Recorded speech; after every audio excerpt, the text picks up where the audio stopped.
Esta conferencia, digamos, es el cierre del primer ciclo de conferencias del proyecto PAPIME, que se llama Herramientas para la enseñanza de la historia de América Latina desde la perspectiva del sistema mundo capitalista y la teoría crítica. El periodo que abarca este proyecto es de 1970 a 2022. Cada conferencista ha tocado alguno de los temas más relevantes que trata la teoría crítica, y algunos de los conferencistas también tocó el tema del sistema mundo. Por ejemplo, Carlos Aguirre trató el tema del sistema mundo y algunas claves para pensar los movimientos antisistémicos. El primer ponente del ciclo de conferencias habló en general de la teoría del sistema mundo en Wallerstein y fundamentalmente de la crisis estructural del capitalismo en este periodo que abarca el proyecto. Aunque yo soy la coordinadora, en realidad es un trabajo colectivo de muchos profesores que en este primer ciclo pues ya mostraron muchos de sus avances y de sus propuestas de investigación. En esta conferencia yo fundamentalmente voy a hablar de por qué surge el proyecto, de crear o de plantear la necesidad de estas herramientas para la enseñanza de América Latina, y después voy a hablar un poco del tema o de los aportes, algunos de los aportes que nos podría dar la teoría del sistema mundo capitalista en términos de la enseñanza en la Facultad de Economía. La idea no es que solo se quede en la Facultad de Economía, sino que circule hacia otros lados. En ese sentido, las conferencias son grabadas para poderlas difundir también en otros espacios, y que los maestros en sus clases o los estudiantes recomienden las videoconferencias para que sus compañeros puedan revisarlas, verlas. Si algo les ayuda, por ejemplo, en sus tesis, en sus trabajos de investigación, bueno, pues que sea eso una herramienta para ustedes también, ¿no?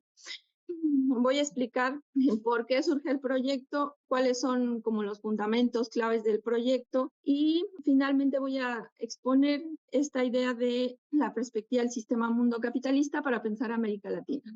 Pues primero iniciaría con esta idea de por qué es importante proponer herramientas para la enseñanza de la historia de América Latina desde la perspectiva del sistema mundo y la teoría crítica. En primera instancia, yo veo la necesidad de proponer estas herramientas porque en las aulas me he enfrentado constantemente pues a un rechazo constante por parte de los alumnos de la teoría crítica, de la economía política, de la historia, en fin, de varias ramas que tienen que ver con las ciencias sociales o la dimensión de lo social, ¿no? Y fundamentalmente veo este rechazo porque hay dos condiciones, digamos, por las que algunos entran a estudiar la carrera de economía o otras carreras que, digamos, son más populares, y tiene que ver con el vínculo que tiene la carrera con el mercado de trabajo, ¿no? Y entonces los que piensan que pues la historia, las ciencias sociales en general, pues es algo inútil para el mercado de trabajo, ¿no? Pues en ese sentido, pues desprecian en primera instancia pues las materias que tienen que ver con el discurso crítico, con la teoría crítica, con la economía política, con la historia, etcétera, ¿no? Entonces, eso no solo pasa en economía, sino pasa en general en el mundo, ¿no? De hecho, resulta interesante, bueno, más bien sí fue un poco escandaloso que en el 2015, por ejemplo, Japón quisiera sacar de las universidades las materias, todas las carreras que tuvieran que ver con ciencias sociales, ¿no? Entonces, fue un debate muy intenso. Creo que al final no lograron excluir de las universidades las materias de ciencias sociales, pero digamos que en ese sentido, pues es una batalla constante que tenemos los científicos sociales frente al mundo, en este sentido al mundo laboral, ¿no? Y bueno, ¿y por qué se ha perdido esta conexión entre el estudio de las ciencias sociales, en particular de la teoría crítica, con el mundo o con el mercado laboral o con las condiciones sociales? Pues tiene que ver con esta pérdida también del vínculo que tenía la universidad con la vida social, ¿no? Es decir, normalmente había un vínculo y una discusión entre lo que se estudiaba en la universidad y lo que se vivía en la sociedad en su conjunto, ¿no? La universidad estaba muy vinculada por medio a veces de nada más el servicio social, con un montón de áreas sociales, ¿no? Y en ese sentido la influencia de la universidad en el mundo social pues era muy fuerte, ¿no? Ahora se ha roto mucho ese vínculo y lo que prevalece pues es una dinámica más de escoger tu carrera para ver qué posibilidades tienes de obtener un mejor puesto de trabajo, etcétera, etcétera, etcétera. Entonces esto pues genera de entrada un conflicto para la teoría crítica que es, les digo, despreciada por este ámbito en primera instancia muy inmediato, quizá, ¿no? Luego tiene que ver también otro rechazo con la pérdida de la memoria histórica. Es decir, esta idea de la pérdida de la memoria histórica es muy importante porque si uno como estudiante no se interesa por la historia o por los temas que tienen que ver con el mundo de la historia, en ese sentido pierde toda posibilidad de ver por qué llegamos al punto en el que estamos actualmente en términos económicos, en términos políticos, en términos sociales, ¿no? Yo siempre a los economistas les insisto mucho, por ejemplo, este discurso que es muy fuerte dentro de del propio discurso de la economía, de que las inversiones extranjeras directas son las que generan empleos y son las que nos van a salvar de la crisis, de los bajos salarios, del desempleo, etcétera, etcétera, ¿no? Entonces, esta idea que se difunde por todos lados, incluso la mayoría de los estudios en la facultad están centrados en la inversión extranjera directa, muchos, ¿no? Pero pues no es en un balance de por qué hay esta necesidad o por qué se generó esta necesidad al interior del discurso económico de promover la inversión extranjera directa, ¿no? Entonces yo en algunos trabajos me he metido a esta discusión, en particular en el tema de la minería. No me voy a extender en ese sentido por qué es tan fuerte este discurso y por qué es tergiversa pues esta pérdida de la memoria histórica. Y solo voy a insistir en este punto de, bueno, se pierde esta memoria histórica, no se reconoce toda lo que pasó en México, por ejemplo, ¿no? Esta destrucción de todo el aparato económico productivo que hubo con el neoliberalismo, y en ese sentido, por eso viene la necesidad de que la inversión extranjera directa salga como el que va a resolver todos los problemas de desempleo, de salarios, etcétera, en México, ¿no? Entonces se pierde toda esta historia del neoliberalismo, todo lo que implicó el neoliberalismo en México, y en ese sentido, pues se pierde el análisis de la historia y se piensa, si se parte solo de esta necesidad del discurso dominante, ¿no? Y no se reflexiona, bueno, ¿y por qué estamos necesitando en México este tipo de inversiones que además, pues muchos estudios también de muchos profesores, pues han demostrado las implicaciones no solo ambientales, sino laborales que tiene este tipo de proyectos de desarrollo mediante la inversión, el proyecto de la inversión extranjera directa, ¿no? Entonces, no sé si se entienda un poco este punto, pero bueno, ahorita voy a profundizar un poco más. Y bueno, hay otro nivel de por qué se ha rechazado mucho tiempo o se rechaza constantemente el estudio de la teoría crítica en las aulas, ¿no? Tiene que ver en muchos sentidos, desde mi punto de vista, con el ocaso de la política en varios niveles. Y aquí solo voy a hablar de 3 niveles. Uno que tiene que ver, por ejemplo, con la pérdida de las discusiones políticas a partir de 1991, cuando cae el muro de Berlín. Parece que todo se pierde y todas las discusiones que había al respecto de la crítica a la economía política, pues desaparecen. Incluso, por ejemplo, en la Facultad de Economía, en 1994 se cambia el plan de estudios de la facultad y se pierden todas las materias que tenían conexión con la crítica a la economía política, ¿no? Entonces, la facultad cambia radicalmente a partir de 1994 ya con un nuevo plan de estudio más adaptado, digamos, a las demandas del mercado laboral.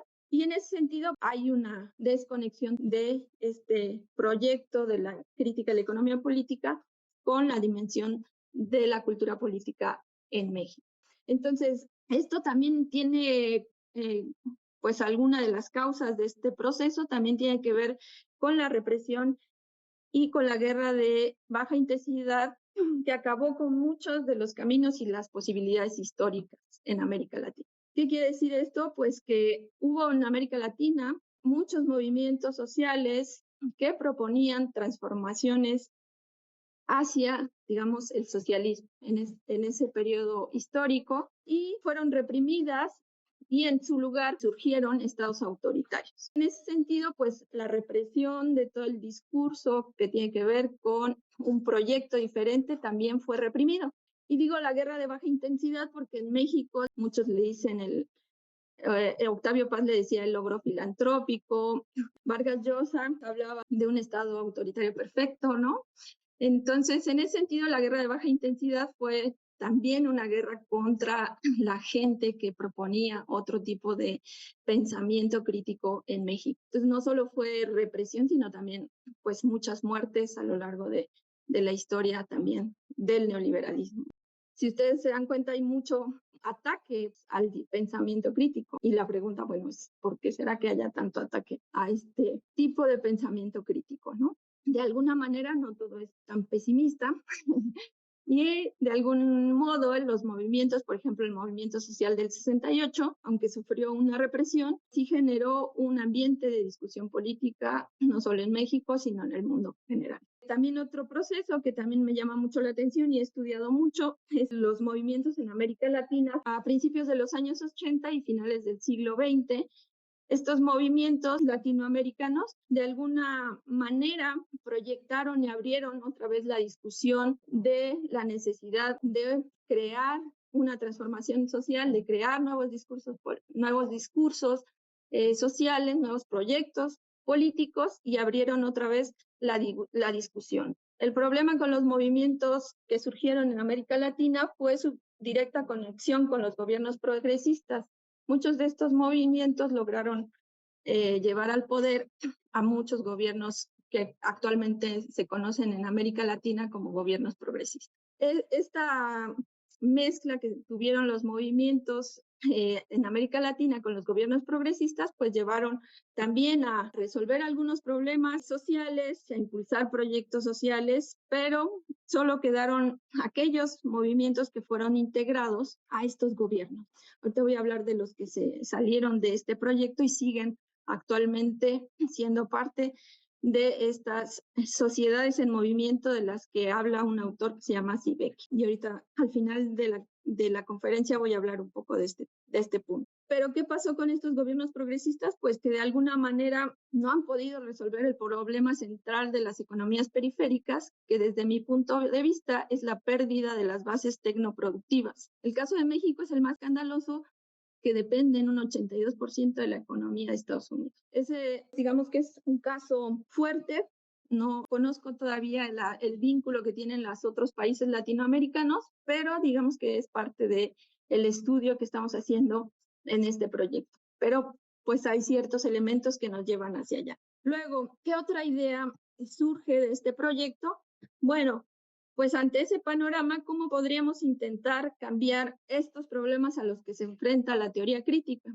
Desde nuestro punto de vista, creemos que algunas pistas es reconstruir el conocimiento, recuperar, reformular, deconstruir, reconstituir las herramientas para pensar la historia de América Latina desde la teoría crítica. Y cómo estamos organizando pues esta reformulación, reconstruir del conocimiento, pues primero entendiendo que los conceptos construidos desde la crítica de la economía política, desde la teoría crítica y desde la teoría del sistema mundo capitalista, son conceptos creados con una clara relación o con una relación más bien estrecha con la dimensión social, política y cultural y económica.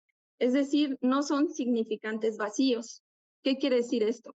Voy a poner un ejemplo usando un concepto que tiene un significado muy vacío, si lo decimos así, el concepto de globalización, que puede ser mil y un cosas. pero es un concepto que si lo digo así, podría ser vacío, ¿no? Pero si les digo la globalización del 1%, ya se preguntarían ustedes, bueno, ¿a qué será? ¿Qué será eso del 1%? Y entonces ya viene una dimensión político-económica, ¿no?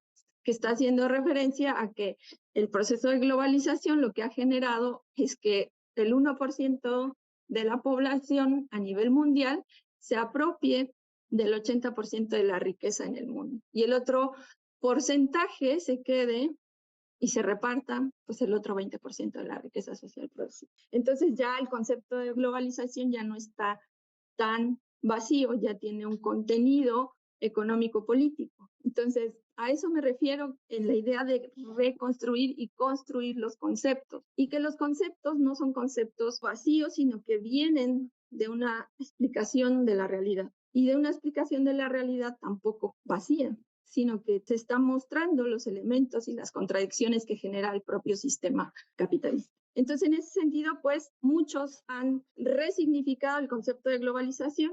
Por ejemplo, esta idea de la globalización del 1% es de un autor que se llama Alfate, que es un teórico marxista, pues muy importante a lo largo del siglo XX y todo el siglo, y gran parte del siglo XXI.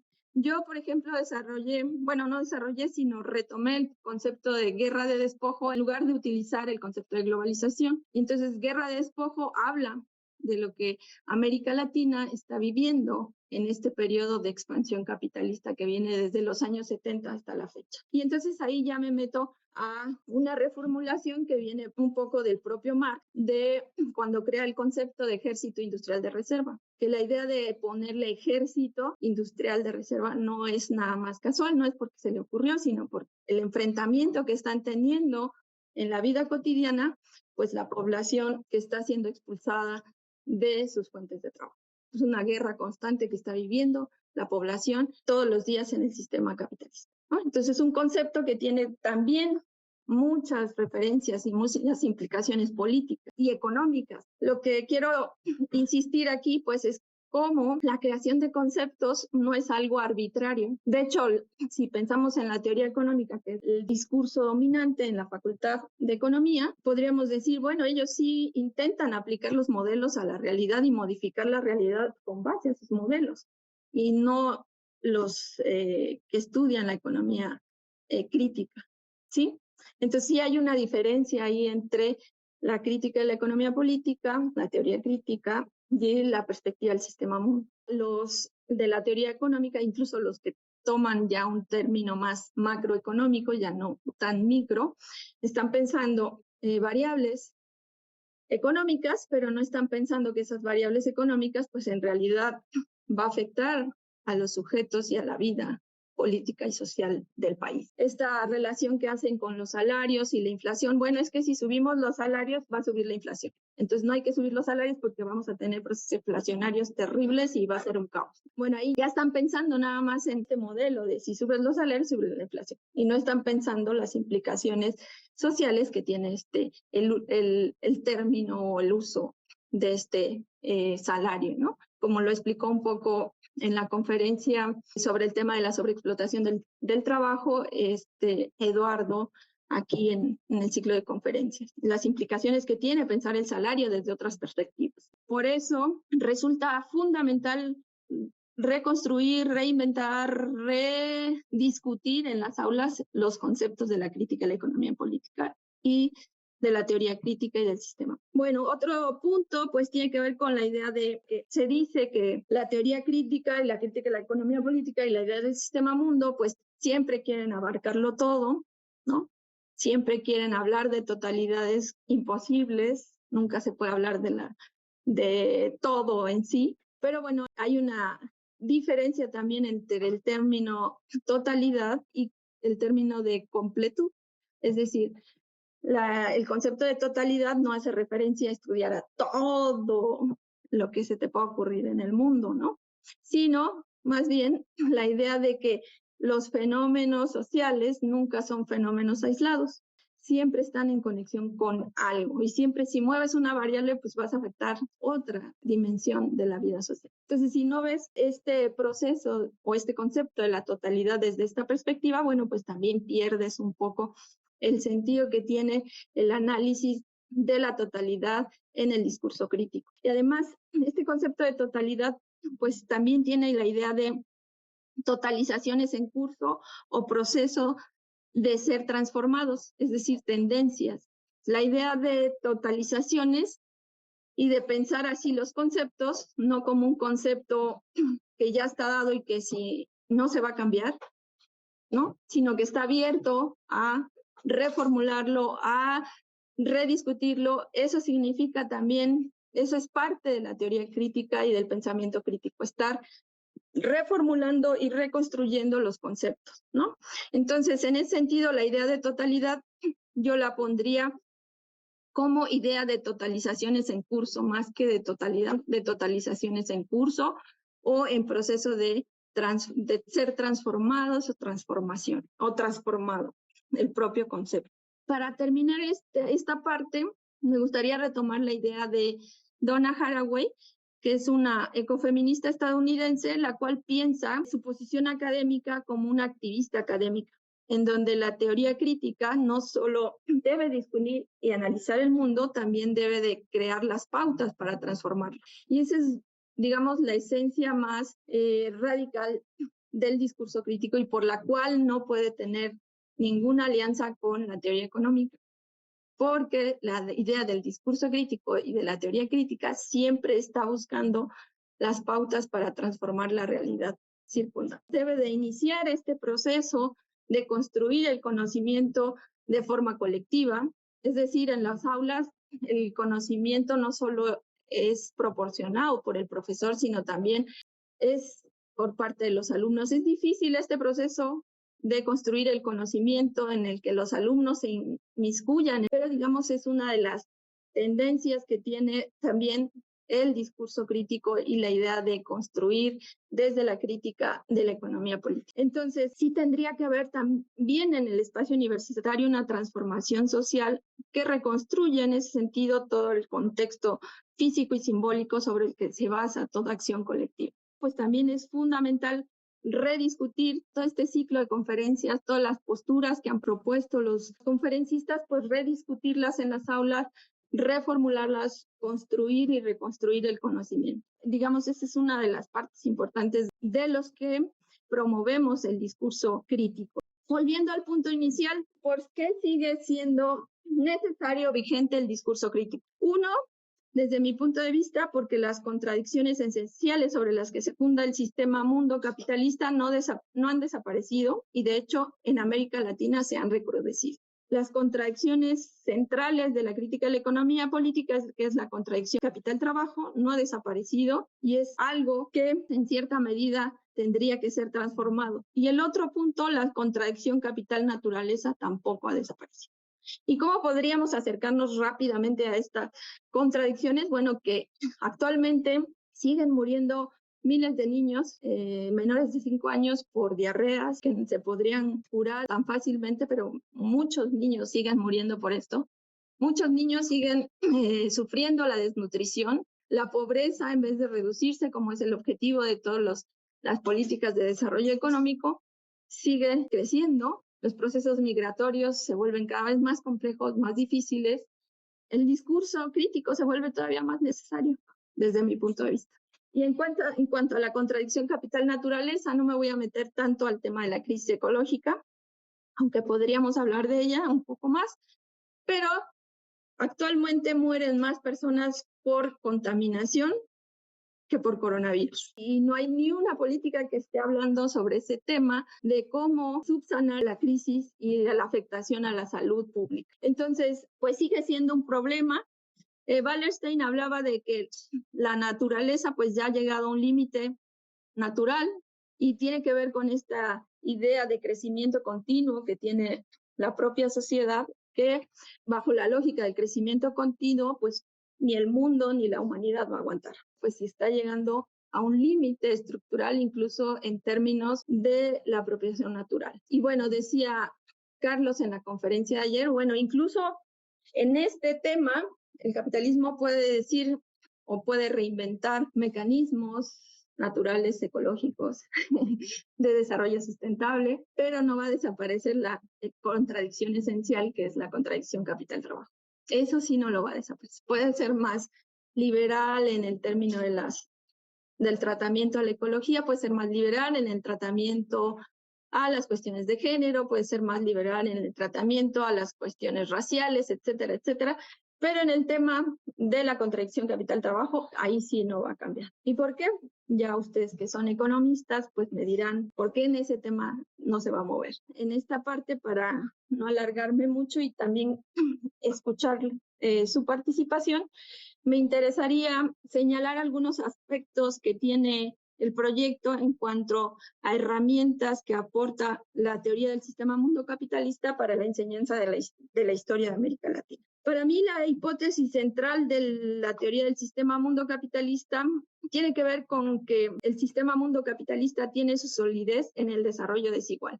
¿Y por qué es tan importante esto para América Latina? Ahorita voy a mencionar algunos ejemplos, pero me resulta fundamental introducir, por ejemplo, en las clases de historia, este punto. Yo se los insisto a mis alumnos, es difícil que logremos llegar a entender por la dimensión que tiene y la complejidad que tiene la teoría del sistema mundo capitalista, pero sí creo que hay muchos ejercicios que se pueden hacer y que ellos mismos ir descubriendo esta idea central, pues, de la teoría del sistema mundo, de la idea de del desarrollo desigual.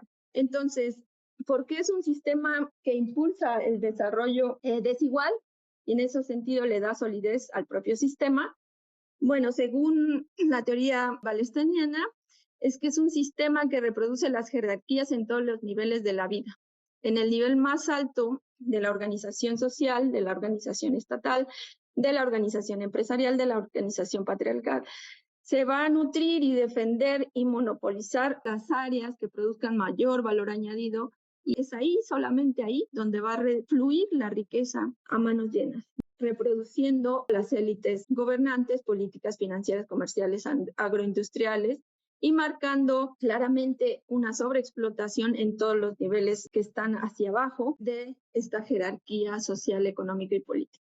Situar el tema de la periferia con sus características, pues resulta también relevante para la teoría del sistema mundo. ¿Y cuál es la característica de la periferia? Bajos salarios, poco desarrollo tecnológico, estados débiles, corruptos, poco democráticos, bajos niveles de bienestar social, estructuras legales que respaldan en gran medida la hegemonía y los centros económicos, poco crecimiento, países endeudados, amplios flujos migratorios, en fin. No es una característica innata o natural de América Latina. Es decir, aunque somos la primera periferia del sistema mundo, no tendría por qué ser una característica innata y natural de la realidad y de la historia de América Latina. Pero hasta este punto lo es. No que sea innata y natural, sino es una situación en la que estamos siendo países periféricos. Y a la idea que voy es que la periferia no se da por naturaleza, sino se produce. Es decir, no es una característica de que los países latinoamericanos o en general la población en Latinoamérica seamos flojos, ¿no? Y dependamos un poco, haciendo burla también del propio Sartre, que decía que los países tropicales podían estirar la mano y la fruta les caía en la mano. Y en ese sentido, por eso eran flojos, ¿no? Porque no tenían que moverse mucho para recibir de la naturaleza sus dones. Bueno, un poco criticando todas estas teorías del progreso, etcétera, etcétera, pues América Latina no es en sí, por naturaleza, o tendría que ser una periferia, pero lo es, porque es una periferia que se produce porque así es como funciona y lo que le da solidez al sistema. Bueno, pues una de las hipótesis o de las líneas que podríamos sacar de la teoría del sistema mundo es el hecho de que los países periféricos son parte fundamental de este sistema porque se transfiere mucha riqueza social hacia la metrópoli. Y entonces la metrópoli se apropia. Aquí tenemos todos los salarios bajos, allá no. ¿no? Aquí tenemos poco desarrollo tecnológico, allá no. Aquí tenemos estructuras legales que pues van a respaldar los procesos de despojo, por ejemplo. Allá tienen otras estructuras legales, ¿no? Yo me metí mucho al tema de la minería porque se me hace muy escandaloso el tema, en términos incluso de legislaciones. Las legislaciones que se dan respecto a la extracción minera en Canadá son muy diferentes a las que están en México, completamente diferentes en cuanto al trabajo, en cuanto al daño a la naturaleza, etcétera, etcétera. Entonces necesitan de países que sí sean laxos en sus legislaciones, que sí tengan bajos salarios, que no les importe la naturaleza, mucho menos las poblaciones que viven alrededor de estos espacios. Y en ese sentido, esta idea me parece muy importante de la teoría del sistema mundo, la idea de la cantidad de recursos y transferencia de recursos que hay hacia la metrópoli. Podemos pensar también en el tema de la deuda, ya si lo quieren pensar en términos monetarios, el tema de la financiarización. A muchos de los estudiantes que están aquí, la mayoría de mis alumnos, querían estudiar economía porque les interesaba el área de las finanzas. Bueno, pues ahí hay un tema fundamental para entender, bueno, qué papel tienen los bancos en México y en la periferia. Entonces, también cuántos dinero se extrae por medio de este funcionamiento y el tema de la financiarización. Sería también un tema interesante. Y en ese sentido, me parece que sería muy importante, muy interesante que pues los estudiantes, los maestros, la comunidad universitaria, pues estuviera discutiendo todas estas dimensiones de transferencia de riqueza y entonces entender cómo la periferia cómo se producen los procesos de periferización, ¿no? Cómo los salarios bajos no es algo que no tenga que ver con la historia, como esto de el poco desarrollo tecnológico en los países periféricos no tiene que ver con la historia, pues está claramente marcado por esta dinámica en la que se ha reorganizado pues el sistema mundo capital. Entonces me parece muy importante que es, digamos, uno de los ejes centrales del proyecto, investigar este ámbito en términos económicos. Digamos que otro de los elementos que menciona la teoría del sistema mundo es, bueno, ¿y esto cómo se complementa con los propios gobernantes de los países periféricos? ¿Por qué no hacen nada? Bueno, pues tiene que ver también una solidez del sistema, tiene que ver con la alianza con las élites oligárquicas de los países periféricos. Si ustedes revisan la historia de América Latina, la mayoría de los grupos de poder que han estado en los estados latinoamericanos tienen y están relacionados justamente con esta conexión con el exterior, siempre, casi todo el tiempo, ¿sí? Ahora tendríamos que analizar si la 4T tiene esta conexión con el exterior o no la tiene, o si la está cambiando o no la está cambiando.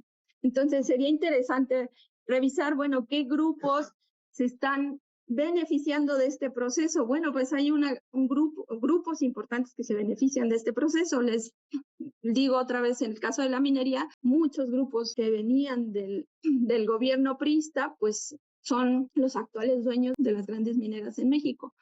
De hecho, la disputa que tienen con el tema del ferrocarril, con el empresario Larrea, pues tiene que ver con que el gobierno de México, cuando empiezan los procesos de privatización, pues le da los únicos espacios que quedan del ferrocarril, que no se destruyeron, se los da a ese empresario. También les da muchas empresas mineras, les regala muchas cosas el gobierno, y entonces se va formando una élite no solo de gobierno, sino también una élite económica. Pues ahí viene la disputa.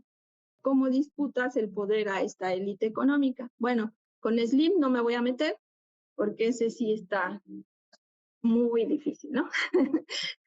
Pero sí me voy a meter con este cuate y solo le voy a quitar un pedacito, pero todo lo que implica la movilización política que implica quitarle solo un pedacito del ferrocarril a este empresario, ¿no?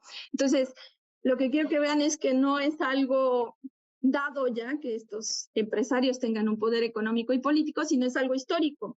Viene de este proceso de privatización y de entregarle los recursos estratégicos a este grupo de empresarios, ¿no? Entonces, pues otra vez viene el tema de la historia y viene otra vez la reconstrucción histórica y otra vez repensar y qué pasa y entonces cómo nos movemos. Y en ese sentido, pues habría que reconceptualizar toda esta historia, incluso desde esta idea gramsciana, que es un poco de la que parte también el propio Wallerstein, que tiene que ver con el consenso en el lado de las élites gobernantes y la coerción y el consenso por parte del Estado hacia las clases bajas. Entonces, esta relación dialéctica que hay en este proceso por la consolidación de cierta hegemonía política y cierta oligarquía en los estados periféricos, pues también está vinculada a la idea de pensar la economía como un sistema mundial, ¿no? Digamos, el propio concepto de explotación se extiende y aquí, citando a González Casanova, pues este concepto de explotación nos permite analizar la apropiación del excedente no solo por vías salariales, sino también tributarias, comerciales, monetarias, financieras y también en términos políticos, gubernamentales, estatales y empresariales. ¿Se dan cuenta? Hay una complementariedad del propio sistema y su funcionamiento para que siga ejerciéndose esta dinámica. Ya no me voy a alargar mucho, nada más quería mencionarles este tema del tema de la hegemonía, que es otra de las claves que nos da la teoría del sistema mundo, que esto sí lo vemos mucho en clase, y este en particular es el tema que más vemos en clase, y en la clase no nos hemos centrado tanto al tema de la división técnica sobre la que se articula la producción mundial, y ahí es donde otra vez entra el tema de las periferias. ¿Por qué resultan tan importantes las periferias en cada reorganización del sistema mundial? Bueno, porque dependen de los recursos que dan las propias periferias. Entonces, una buena parte de los recursos que se requieren para los procesos productivos a nivel mundial, pues están en las periferias. Entonces, la periferia resulta fundamental y geopolíticamente estratégica para las hegemonías, para los centros de la economía mundial, porque pues ahí abunda, sí, la riqueza, pero no para todos, sino para ciertos grupos empresariales, ciertos grupos de poder, ciertos grupos hegemónicos que se van a apropiar de todos los recursos que tiene América Latina. Es fundamental la ocupación económica y militar de estos países, aunque no sea directamente una ocupación colonial, pero sí es necesaria una ocupación en términos políticos, económicos, militares, etcétera, etcétera, etcétera. Entonces, la periferia, lo que quiero insistirles, es fundamental para el sistema, es lo más importante, lo que le da base al sistema. Bueno, esa es la teoría de Wallerstein, ya ustedes me dirán si la discuten o no, pero bueno, pues sería como interesante que pudiéramos, perdón, ya no les pasé aquí las diapositivas, pero pues la idea central es esta, que una buena parte de los recursos que requieren los países líderes de la economía mundial, en términos de cómo se articula la división técnica, la división internacional del trabajo y en ese sentido la organización de la producción mundial, pues tiene que ver y llega otra vez a la necesidad de extraer los recursos de la periferia. Ante este proyecto político, ante este proyecto económico, sistémico, Wallerstein va a proponer pues una vía les digo que la teoría crítica y el discurso crítico siempre proponen una idea de transformación social. Entonces, ¿hacia dónde va a irse o dónde puede irse esta transformación social? Bueno, también es una idea fundamental de la teoría del sistema mundo y por eso, digamos, uno de los conferencistas que estuvo aquí, que fue Carlos Aguirre, habló de esta posibilidad de recuperar la teoría del sistema mundo para pensar los movimientos sociales, los movimientos anticapitalistas, los movimientos antisistémicos, un elemento fundamental de los procesos históricos. ¿Esto qué quiere decir? Que bueno, sí, el sistema se mueve en estas dinámicas, pero los actores sociales de los movimientos antisistémicos y anticapitalistas también tienen un papel fundamental para la transformación del propio funcionamiento del sistema. Es decir, aunque el sistema se mueva en ciertas dinámicas, es importante pues la participación colectiva y política de la sociedad. pues la importancia de la transformación social es fundamental para la teoría del sistema mundo. Entonces, aunque el sistema se mueva de una manera o necesite ciertos elementos, siempre va a estar ahí el papel de los actores políticos y sociales de los movimientos anticapitalistas y antisistémicos. Pues sí sería fundamental que dentro de esta idea y del funcionamiento de la propia teoría crítica y de lo que se está proponiendo dentro del propio proyecto, pues siempre va incluido un proceso de transformación social. Entonces, ¿qué posibilidades hay del avance, de transformar todo este avance del sistema mundo capitalista? Bueno, quizá no haya mucho, o ustedes no se enteren, al menos, pero sí hay muchos movimientos, muchas organizaciones políticas y sociales que están llevando a cabo transformaciones importantes y que están, digamos, funcionando en contra de la dinámica sistémica. Por ejemplo, aquí va a exponer una profesora que viene de Zacatecas, que va a exponer sobre el tema de Cherán. Y entonces ahí vamos a ver el ejemplo de cómo una organización colectiva está luchando contra, digamos, el funcionamiento del propio sistema monocapitalista. Vuelve a ser relevante la idea de Bolívar Echeverría, que define como la única posibilidad contra el sistema de reorganizar y autoorganizar todas las dimensiones de la vida social como un mecanismo para enfrentar, pues, este dominio del sistema capitalista. Entonces, yo terminaría ahí esta conferencia un poco hablando en términos muy generales de lo que es el proyecto, lo que implica y las dificultades que tenemos y que enfrentamos, sobre todo pues aquí en este espacio universitario en primera instancia. Imagínense si aquí es difícil, ¿cómo será afuera? Entonces hay que reconstruir los vínculos hacia afuera también, y en ese sentido que también vean la teoría crítica y la teoría del sistema mundo y la crítica a la economía política como una alternativa de reconstrucción también hacia afuera. Y en ese sentido recuperar esta idea del activista académico y de la necesidad de conectarse con el mundo y con la dimensión y los conflictos y los problemas que hay afuera, ¿no? También nos podemos refugiar en nuestra esfera de inmunidad, pues protegernos y pues ahí sostener los golpes, pero pues la idea es un poco salir de esa esfera de inmunidad y enfrentar la realidad en la que vivimos, o al menos si no quieren enfrentarla, por lo menos conocerla, que también es uno de los objetivos tanto de la teoría crítica como de la teoría del sistema mundo, como de la crítica de la economía política. Un poco así está enmarcado el proyecto que estamos impulsando aquí en la facultad, varios profesores, varios estudiantes, también muy importante la participación de los estudiantes que están comprometidos también al desarrollo del pensamiento crítico. Bueno, ahí terminaría la conferencia. Y pues si tienen alguna duda, inquietud, crítica, pues también se recibe con gusto.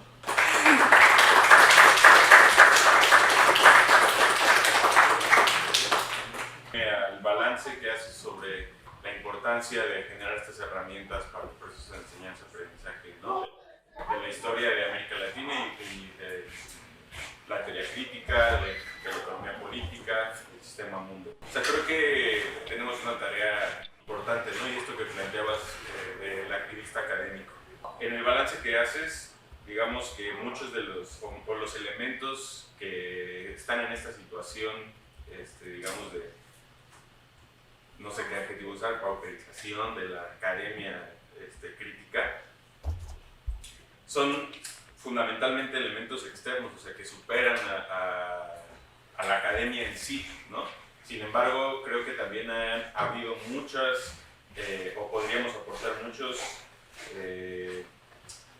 muchas reflexiones en torno a cómo también este rechazo y esta pérdida de memoria histórica ha sido impulsada desde la academia, y como pensar las estrategias para superar esa situación, ¿no? Más allá de sí, obviamente la generación de contenido o de justo de herramientas didácticas, pero más allá de eso, o sea, creo que habría elementos sobre los cuales podríamos platicar. Personalmente preguntarte como qué se puede hacer en la Facultad de Economía, ¿no? O sea, ya entendiendo que es necesario trascender solamente a la formulación de herramientas didácticas y también políticas ante la situación actual que se vive también en las academias de historia, INAE, economía política, pues, o sea, justo preguntarte tu balance, qué piensas un poco ahí. Okay. Porque una cosa que noto, bueno, otro comentario es que una cosa que noto de la teoría económica es que además generan, ya específicamente en el área de las herramientas didácticas, pues todo tipo de facilitadores, ¿no? Además de que no es necesario, por lo menos en su desarrollo teórico, que se conozca a profundidad pues, cuáles son los elementos que están generando esa teoría, ¿no? Se enseña a través de manuales, se enseña a través de imágenes, ¿no? Formularios. Si valdría la pena hacer una aproximación hacia esas herramientas desde la teoría crítica, si no, eso es como esa doble cuestionamiento. Bueno, una muy amplia presentación, gracias por la misma, y voy a referirme a varios puntos derivados de lo comentado. Comienzo por lo que se dijo al inicio en relación al ámbito laboral de los economistas. En ese sentido, hay varias directrices, y comento y retomo que la formación a partir de la teoría crítica efectivamente forma a un profesionista en el ámbito económico, pero también lo veo muy orientado, que para mí es positivo, hacia el ámbito político.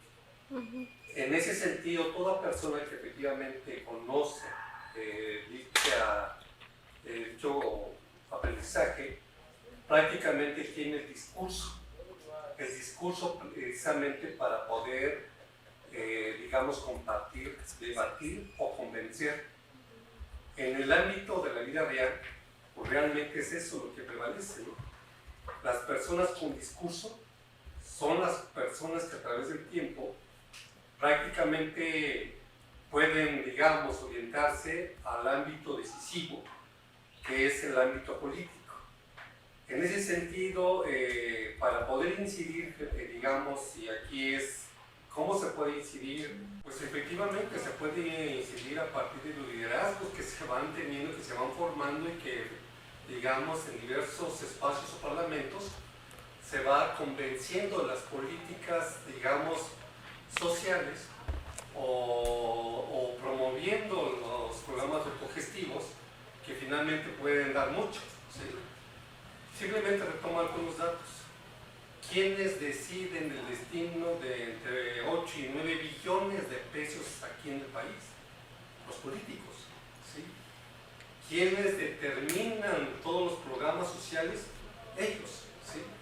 Entonces, en ese sentido, la formación de un profesionista tiene que estar sustentado en el conocimiento de su área, pero también en esa formación, y en esta apropiación del conocimiento crítico, si lo considera, precisamente para que en su vida real pues, se enfrente a lo que va a hacer, pero va a tener una gran base, que va a ser el discurso con conocimiento, con fundamento, que es lo importante. En ese sentido, a mí lo que me parece importante, un poco, si lo comentaste, es pues qué se puede hacer, ¿no? O sea, porque realmente aquí y afuera, la crítica, como dicen, todo el mundo puede criticar, pero no todo el mundo puede proponer. El problema son las propuestas, ¿no? El problema son las propuestas de políticas públicas que realmente conlleven a un mejor resultado, ¿no? En ese sentido, valdría la pena explorar a partir de esa teoría, pues no solamente qué se critica, sino qué se propone.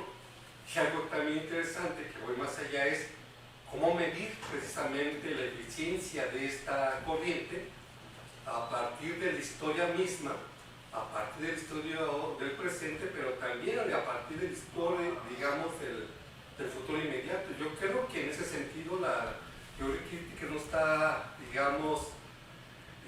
no rivaliza con la teoría económica, pero si la teoría crítica no establece parámetros claros, no establece resultados potenciales o alternativas. Entonces me parece que podría ser una limitante y una debilidad quedarse en la crítica solamente y no trascender a la propuesta concreta en una realidad que lo que falta son propuestas que puedan ser medibles precisamente para poder ofrecer alternativas de políticas frente a otras corrientes. Sí, al interior, digamos, de la propia academia de economía política de INAE o de las academias, pues digamos que más críticas dentro de la facultad, sí hay un problema pues también que tiene que ver con el propio enfrentamiento por la escasez de recursos que hay hacia esas academias, ¿no? La escasez de recursos, la escasez de difusión, la escasez de participación, la escasez de, pues, del propio interés de los estudiantes, que también se va mermando a lo largo de la carrera, pues sí es una cuestión que también pues se tendría que transformar, ¿no? Otra vez. Pues es importante participar al interior de las propias academias, rediscutir, reorganizar las academias enfrentadas un poco a la realidad política de la propia facultad. Entonces, uno es este reconocimiento de la falta de apoyo. Otro, pues tiene que ver con la situación laboral de la mayoría de los profesores que pertenecen al área de economía política y de INAE y de historia. La mayoría de los profesores en economía política son de asignatura. Ahí sí es el área que más profesores de asignatura tiene. Muy pocos de tiempo completo, unos 4 o 5 profesores de tiempo completo. Entonces eso ya habla también de, pues, de esta dificultad que tiene también la crítica a la economía política o la difusión de este proyecto, porque también pues tenemos que subsanar el salario que nos dan aquí con otros miles de trabajos. La fuerza política pues también se pierde un poco también en ese sentido, se va golpeando a las propias academias justo para que pues se vaya diluyendo cada vez más la posibilidad de acción de estas academias. Entonces pues hay un conflicto ahí, pues los que están dentro de las propias academias pues ¿qué hacen? Pues se disputan lo poco que les dan o lo poco que nos dan. Y entonces pues ni modo, hay que aliarse algunos con la dirección para tener más recursos, o qué hacemos. En ese pues hay un conflicto también, evidentemente, que no solo es en términos del análisis global, sino ya particular, ¿no? Pero que digo, está conectado con una dimensión de la propia realidad en el país y en el mundo, ¿no? Entonces en ese sentido pues también pues resulta un poco difícil pues tratar en términos internos de impulsar pues estos proyectos y no pelearse con alguien, con alguno de los que no están incluidos dentro del proyecto, ¿no? Entonces, pues sí es conflictivo eso y es difícil, pero la idea es justo que por medio, por lo menos, de esta idea que les digo de activismo académico, que no solo es una cuestión de que salgamos a la calle a salir con nuestras mantas o ir a una comunidad marginada y meternos ahí a ver qué hacemos, no, el tema del activismo pues tiene que ver también con una organización, y un poco respondiendo a lo que me preguntaba, pues también tiene que ver con una conexión con movimientos sociales, con proyectos, organizaciones sociales, con proyectos políticos diferentes, ¿no? Y entonces encontrar un lugar donde también la riqueza del discurso crítico pues tenga una función, digamos, si quieren decirlo así, aunque pues en esencia no es utilitarista, sino una función social que implique una transformación, pues en ese sentido también hay que vincularse con estos grupos. Por eso les decía que en la universidad hay una ruptura muy fuerte con las organizaciones sociales, con los movimientos sociales que antes de los años 80, quizá un poquito más adelante, no era tan fuerte, ¿no? Entonces, actualmente ya es muy fuerte la separación y ya incluso pues hasta nos cuesta trabajo a nosotros mismos encontrar como los lugares donde podemos incidir. Pues sí, hay dificultades, pero también hay rutas, ¿no? Caminos que se van conociendo que aquí no los expongo porque, bueno, es parte también del proceso, ¿no? Ir exponiendo, pues, los lugares donde se incide en estos espacios, ¿no? Pero, bueno, pues si ustedes pueden revisar, por ejemplo, el tema de lo de CONACYT, no sé si están enterados, pero le cambiaron y le pusieron a CONACYT Humanidades, ¿no? Ya no solo tecnología, sino que le metieron el tema de las humanidades, ¿sí? Esto tiene que ver con la influencia que tienen los profesores, ¿no? Del ámbito de las ciencias sociales, en estos niveles, si quieren, de gobierno, ¿no? Que no van a hacer grandes transformaciones en términos radicales a nivel social, pero sí ya están hablando, pues, de una crisis que hay en términos ecológicos, hay conferencias sobre esto, se difunde un poco más el pensamiento crítico, etcétera, etcétera. Y en eso, pues, tienes que ir buscando y rascando, ¿no? Y ahora sí que viendo dónde puedes ser un activo político, ¿no? No solo en términos de la escritura o en términos de la enseñanza, ya la enseñanza es una actividad política, ¿no? De formación, ¿no? Ya es una incidencia, ya que un alumno se desarrolla una tesis con base a la teoría crítica o la crítica de la economía política, para mí ya es mucho en este contexto, ¿sí? Entonces, en ese sentido, pues sí hay como caminos y espacios que se van reconstruyendo, ¿no? Entonces, la idea del proyecto es eso, ¿no? Intentar buscar esos espacios, reconstruir, reformular, incluir, debatir en los salones, seguir insistiendo en los salones con los alumnos, pues son parte de este proceso también de transformación. Y pues eso les digo, no es que ahorita salgamos todos y nos manifestemos aquí afuera, sino que sí hay que ir encontrando elementos, ¿no? Y lugares y caminos que sí hay, ¿no? Normalmente, evidentemente por la dinámica laboral, se nos cierran los caminos, ¿no? Y en ese sentido vuelve a funcionar el sistema. Otra vez nos metemos en crisis porque, bueno, no encontramos trabajo, es más difícil que si desarrollaste el pensamiento crítico, pues encuentres trabajo, ¿no? O que encuentres oportunidades, ya no solo en el trabajo, sino incluso en estudios de maestría y de posgrado, ¿no? Que están también limitados y cerrados, ¿no? Hacia el ámbito de la teoría crítica y la crítica de la economía política, ¿no? Entonces, pues hay que ir abriendo esos espacios igual, ¿no?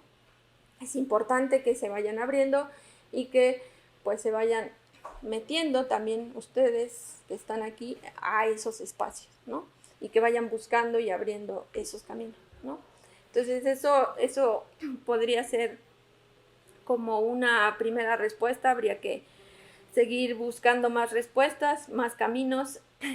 Yo les digo que hay, por ejemplo, la profesora que nos va a hablar sobre lo de Cherán, ella buscó ese camino, ¿no?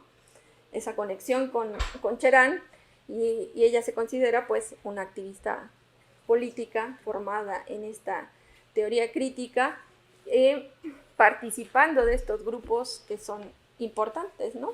Y formándose en ellos, porque en realidad también es estar en un grupo político como los de Cherán, pues es formarte también en términos políticos, ¿no? Bueno, todo lo que implica esta relación como activista de estos procesos, ¿no? Entonces también es muy importante esta conexión. Yo, digamos, no les manifiesto abiertamente a todos en qué grupo político estoy, pero también trabajo con un grupo político, ¿no? Y para mí es muy importante este trabajo también, ¿no? Aunque tengo un papel en el grupo político, etcétera, etcétera, que no es, digamos, como podría ser muy activista, ¿no? Pero sí es parte de este activismo político, ¿sí? El estar difundiendo su pensamiento, su propuesta, sus proyectos, ¿no? Entonces, también vamos a difundir, digamos, dentro de este proyecto de la historia, de la enseñanza de la historia de la América Latina, pues también difundimos estos proyectos políticos, ¿no? Entonces, sí hay una conexión. No hay resultados inmediatos porque, pues, no es la finalidad de la teoría crítica, ni de la crítica de la economía política, ni de la teoría del sistema mundo, obtener resultados inmediatos. Porque si fuera eso, pues sí, con que difundiéramos manuales de cómo incidir hacia lo externo, pues podríamos hacer tener un resultado inmediato, ¿no? Pero quizá el resultado más inmediato sea en las aulas, ahí sí un poco al respecto del funcionamiento de cómo se difunde más la teoría crítica, bueno, sea en las aulas, pero también intentamos que el pensamiento crítico salga de las aulas mediante diferentes mecanismos, ¿no? Que bueno, la idea es irlos presentando poco a poco, irlos difundiendo. Ya les digo que el simple hecho de replantear conceptos, pues ya estás replanteando el propio funcionamiento del pensamiento, de la historia, de los temas que son fundamentales tratar, ¿no? Entonces ya estás por lo menos metiendo un gusanito ahí. A algún estudiante saldrá con el gusanito, en general siento que puede ser que en la mayoría quede todavía asumiendo pues la necesidad o la fuerza que tiene el mercado laboral para la formación de los estudiantes, ¿no? Y en ese sentido pues sí se pierda un poco este camino, pero algo saldrá de todo, ¿no? La idea no es que sean las masas las que estén en el proceso, sino que se vaya reconstruyendo, repensando pues a estas alternativas políticas que son pues fundamentales para el avance pues de la teoría crítica y en general de las ciencias sociales, ¿no? Ya más amplio en ese sentido, ¿no? Bueno, un poco respondí a los dos y pues la idea es abrir pues el debate, seguir presentando más proyectos, más conferencias, más propuestas de ustedes mismos. Los propios estudiantes pues tienen muchas ideas también que pues ustedes mismos entre ustedes rediscuten, pero que también es necesario pues llevarla a los profesores, a los que estamos aquí también, ¿no? A la dirección, etcétera, etcétera, ¿no? Entonces, sí es importante pues seguir promoviendo, aunque sea tan difícil la promoción, ¿no? Aunque si pones una conferencia sobre cómo hacerte de dinero